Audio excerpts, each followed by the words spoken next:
to the house, it might trigger something Weston didn't want triggered. "Why?" her brother asked her. "Just do it," Addie insisted. "Please." She sounded more like an annoyed sister than a woman whose lip had been trembling just moments earlier.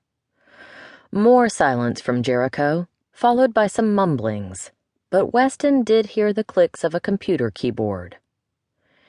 "Yeah, he's a ranger in the San Antonio unit," her brother verified. "Why?" Jericho repeated, but he didn't wait for an answer. "And does he have anything to do with that SOB scumbag you met in San Antonio? The one who slept with you and—" "I'll call you back," Addie interrupted, and she hung up.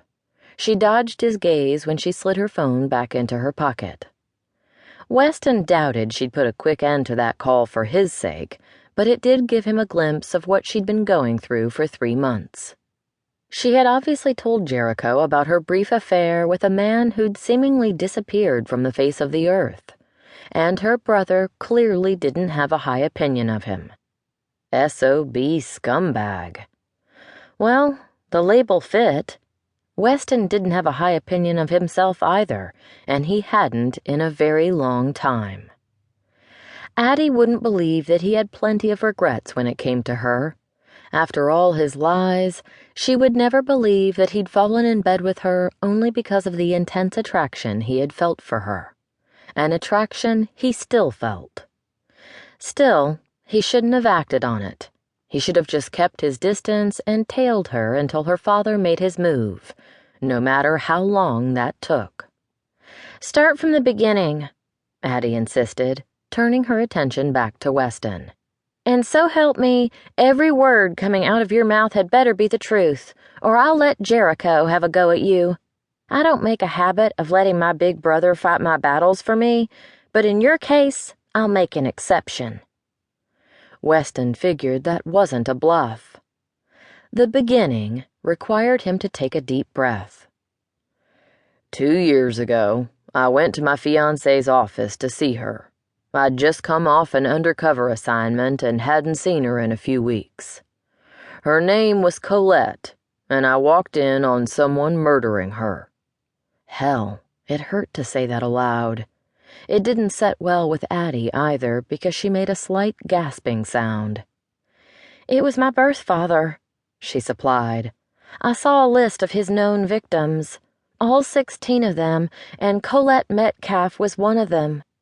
Weston nodded, and it took him a moment to trust his voice again. "I didn't know it was him at the time, and I didn't get a look at his face because he knifed me and ran out. I obviously survived, but Colette wasn't so lucky. She died by the time the ambulance arrived." She touched her fingers to her mouth. It was trembling again, and Addie leaned against the edge of her desk, no doubt for support. "Your name wasn't in the reports I read of the murders." "No, the FBI and Rangers thought it best if they didn't make it public. They didn't want him coming after me to tie up loose ends. The killer hadn't gotten a good look at my face because I was still wearing my undercover disguise.